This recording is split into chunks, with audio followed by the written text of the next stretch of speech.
Marcos 1. Conforme está escrito na profecia de Isaías, eis aí vem diante da tua face o meu mensageiro, o qual preparará o teu caminho. Voz do que clama no deserto, preparai o caminho do Senhor, endireitai as suas veredas. Apareceu João Batista no deserto, pregando batismo de arrependimento para a remissão de pecados. Saíam a ter com ele toda a província da Judeia e todos os habitantes de Jerusalém, e confessando os seus pecados, eram batizados por ele no Rio Jordão. As vestes de João eram feitas de pelos de camelos. Ele trazia um cinto de couro e se alimentava de gafanhotos e mel silvestre. E pregava, dizendo: após mim vem aquele que é mais poderoso do que eu, do qual não sou digno de, curvando-me, desatar-lhe as correias das sandálias. Eu vos tenho batizado com água, ele, porém, vos batizará com o Espírito Santo. Naqueles dias veio Jesus de Nazaré, da Galileia, e por João foi batizado no Rio Jordão. Logo ao sair da água, viu os céus rasgarem-se e o Espírito descendo como pomba sobre ele. Então foi ouvida uma voz dos céus: Tu és o meu filho amado, em ti me comprazo. E logo o Espírito o impeliu para o deserto, onde permaneceu 40 dias. Sendo tentado por Satanás, estava com as feras, mas os anjos o serviam. Depois de João ter sido preso, foi Jesus para a Galileia e pregando o Evangelho de Deus, dizendo: O tempo está cumprido e o reino de Deus está próximo. Arrependei-vos e crede no Evangelho. Caminhando junto ao mar da Galileia, viu os irmãos Simão e André, que lançavam a rede ao mar, porque eram pescadores. Disse-lhes Jesus: Vinde após mim, e eu vos farei pescadores de homens. Então eles deixaram imediatamente as redes e o seguiram. Pouco mais adiante viu Tiago, filho de Zebedeu, e João, seu irmão, que estavam no barco consertando as redes. E logo os chamou, deixando eles no barco, a seu pai Zebedeu com os empregados, seguiram após Jesus. Depois entraram em Cafarnaum, e logo no sábado foi ele ensinar na sinagoga. Maravilhavam-se da sua doutrina, porque os ensinava como quem tem autoridade e não como os escribas. Não tardou que aparecesse na sinagoga um homem possesso de espírito imundo, o qual bradou: Que temos nós contigo, Jesus Nazareno? Vieste para perder-nos? Bem sei quem és, o Santo de Deus. Mas Jesus o repreendeu, dizendo: Cala-te e sai desse homem. Então o espírito imundo, agitando-o violentamente e bradando em alta voz, saiu dele. Todos se admiraram a ponto de perguntarem entre si: Que vem a ser isto? Uma nova doutrina? Com autoridade ele ordena aos espíritos imundos e eles lhe obedecem? Então correu célebre a fama de Jesus em todas as direções, por toda a circunviança da Galileia.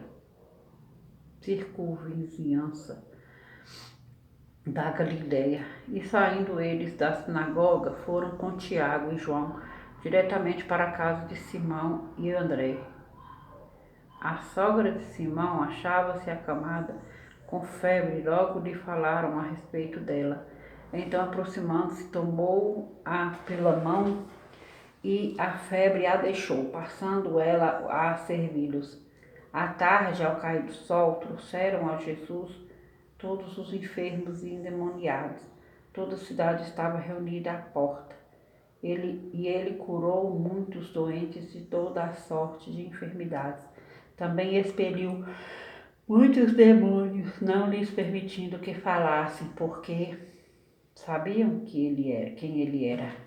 Tendo-se levantado alta madrugada, saiu, foi para um lugar deserto e ali orava. Procuravam diligentemente Simão e os que com ele estavam. Tendo-o encontrado, lhe disseram: Todos te buscam.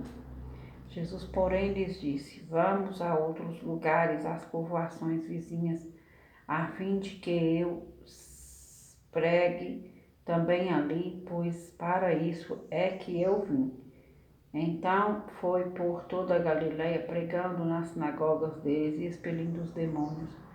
Aproximou-se dele um leproso, rogando-lhe de joelhos: se quiseres, podes purificar-me. Jesus, profundamente compadecido, estendeu a mão, tocou-o e disse-lhe: quero, fica limpo. No mesmo instante, lhe desapareceu a lepra e ficou limpo.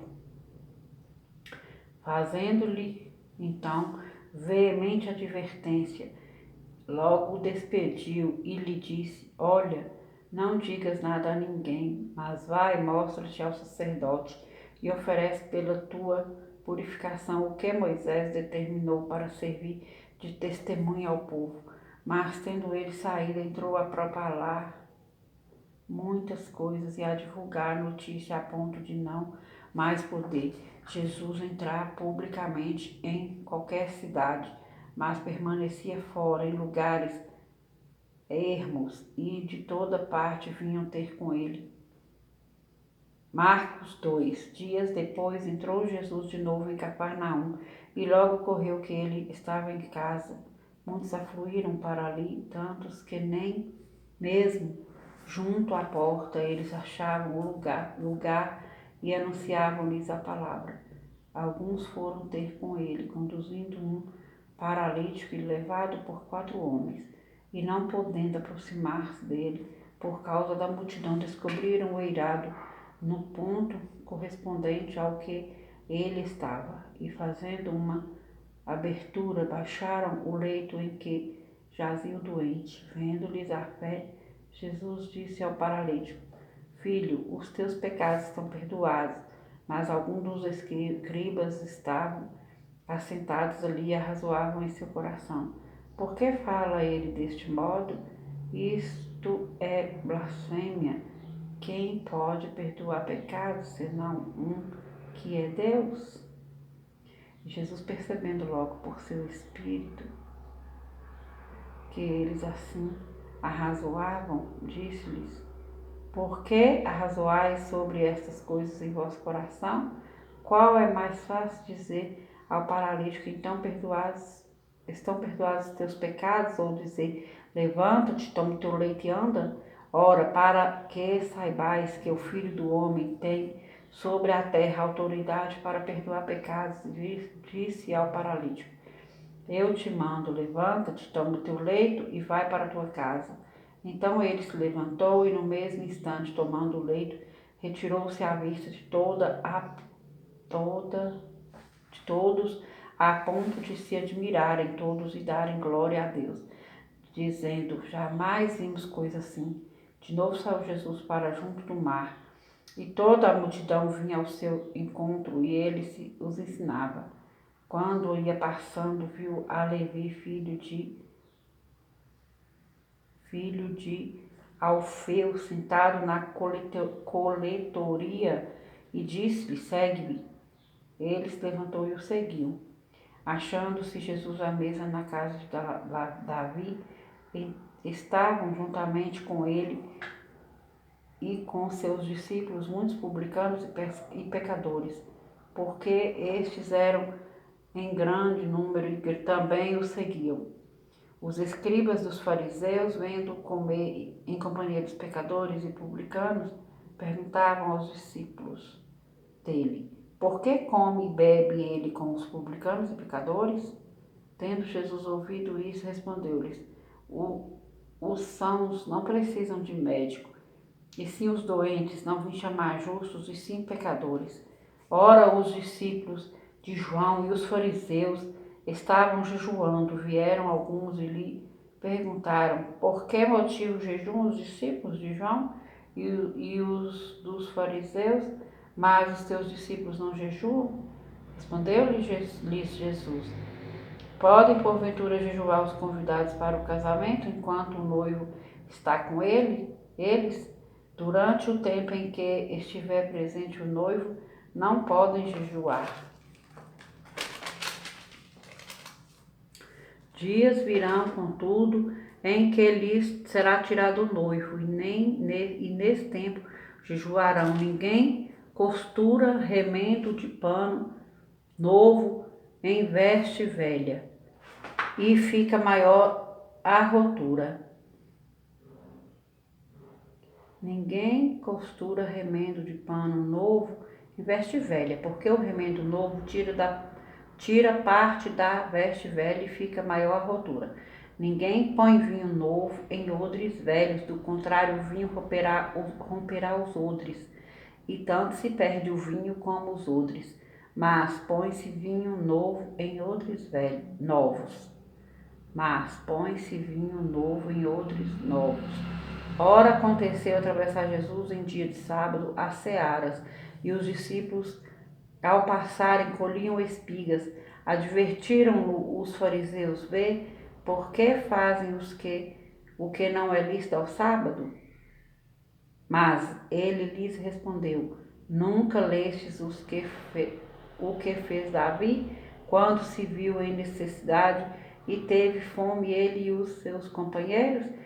Como entrou na casa de Deus no tempo do sumo sacerdote Abiatar e comeu os pães da proposição, os quais não é lícito comer, senão aos sacerdotes, e deu também aos que estavam com ele, e acrescentou: o sábado foi estabelecido por causa do homem, e não o homem por causa do sábado, de sorte que o Filho do Homem é Senhor também do sábado.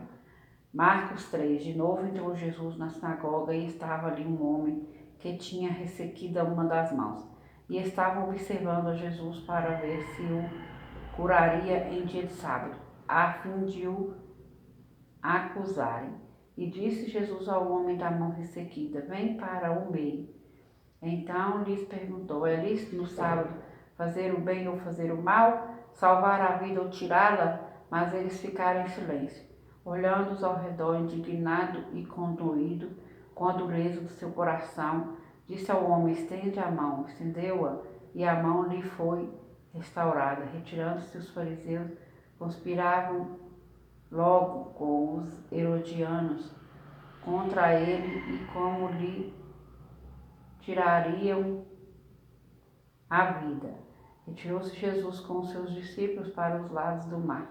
Seguia-o da Galiléia uma grande multidão, também da Judéia, de Jerusalém, da Idumeia, da além do Jordão e dos arredores de Tiro, e de Sidom. Uma grande multidão, sabendo quantas coisas Jesus fazia, veio ter com ele. Então recomendou a seus discípulos que sempre lhe tivessem pronto um barquinho por causa da multidão, a fim de não o comprimirem, pois curavam a muitos, de modo que todos os que padeciam de qualquer enfermidade se arrojavam a ele para o tocar. Também os espíritos imundos, quando o viam, prostravam-se diante dele, que exclamavam: tu és o Filho de Deus. Mas Jesus lhes advertia severamente que o não expusessem à publicidade. Depois subiu ao monte e chamou os que ele mesmo quis, e vieram para junto dele. Então designou 12 para estarem com ele e para os enviar a pregar e a exercer a autoridade de expelir demônios. Eis os 12 que designou: Simão, a quem acrescentou o nome de Pedro, Tiago, filho de Zebedeu, e João, seu irmão, às quais deu o nome de Boanerges, que quer dizer filhos do trovão. André, Filipe, Bartolomeu, Mateus, Tomé, Tiago, filho de Alfeu, Tadeu, Simão, o Zelote, e Judas Iscariotes, que foi quem o traiu. Então ele foi para casa, não obstante a multidão afluiu de novo, de tal modo que não podiam comer. E quando os parentes de Jesus ouviram isso, saíram para o prender. Depois diziam: está fora de si. Os escribas que haviam descido de Jerusalém diziam: ele está possesso de Beelzebu, e é pelo maioral dos demônios que expele os demônios. Então, convocando-os, Jesus lhes disse, por meio de parábolas: como pode Satanás expelir a Satanás? Se um reino estiver dividido contra si mesmo, tal reino não pode subsistir. Se uma casa estiver dividida contra si mesma, tal casa não poderá subsistir. Se, pois, Satanás se levantou contra si mesmo e está dividido, não pode subsistir, mas perece. Ninguém pode entrar na casa do valente para roubar-lhe os bens, sem primeiro amarrá-lo, e só então lhe saqueará a casa. Em verdade vos digo que tudo será perdoado aos filhos dos homens, os pecados e as blasfêmias que proferirem, mas aquele que blasfemar contra o Espírito Santo não tem perdão para sempre, visto que é réu de pecado eterno. Isto porque diziam: está possesso de um espírito imundo. Nisto chegaram sua mãe e seus irmãos, e tendo ficado do lado de fora, mandaram chamá-lo. Muita gente estava sentada ao redor dele e disseram: olha, tua mãe e teus irmãos e irmãs estão lá fora à tua procura. Então ele lhes respondeu, dizendo: quem é minha mãe e meus irmãos? E correndo a olhar pelos que estavam assentados ao redor, disse: eis minha mãe e meus irmãos. Porquanto qualquer que fizer a vontade de Deus, esse é meu irmão, irmã e mãe. Marcos 4. Voltou Jesus a ensinar à beira-mar, reuniu-se numerosa multidão a ele, de modo que entrou num barco, onde se assentou, afastando-se da praia, e todo o povo estava à beira-mar na praia. Assim lhes ensinava muitas coisas por parábolas no decorrer do seu doutrinamento. Ouvi, eis que saiu o semeador a semear. E ao semear uma parte, caiu à beira do caminho, e vieram as aves e a comeram. Outra caiu em solo rochoso, onde a terra era pouca, e logo nasceu, visto não ser profunda a terra. Saindo, porém, o sol a queimou, e porque não tinha raiz, secou-se. Outra parte caiu entre os espinhos, e os espinhos cresceram e a sufocaram, e não deu fruto. Outra, enfim, caiu em boa terra e deu fruto, que vingou e cresceu, produzindo a 30, a 60 e a 100 por um. E acrescentou: quem tem ouvidos para ouvir, ouça. Quando Jesus ficou só, os que estavam junto dele com os 12 o interrogaram a respeito das parábolas. Ele lhes respondeu, a vós outros vos é dado conhecer o mistério do reino de Deus, mas aos de fora tudo que se ensina por meio de parábolas, para que vendo vejam e não percebam, e ouvindo ouçam e não entendam, para que não venham a converter-se e haja perdão para eles. Então lhes perguntou: não entendeis esta parábola, e como compreendereis todas as parábolas? O semeador semeia a parábola, são estes os da beira do caminho, onde a palavra é semeada. E enquanto a ouvem, logo vem Satanás e tira a palavra semeada neles.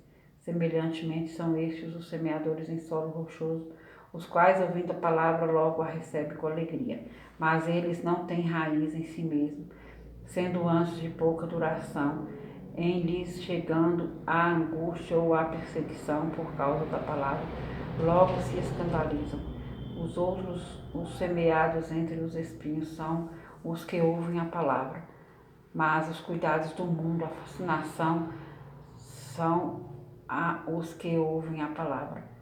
Mas os cuidados do mundo, a fascinação da riqueza e as demais ambições concorrendo, sufocam a palavra, ficando ela infrutífera.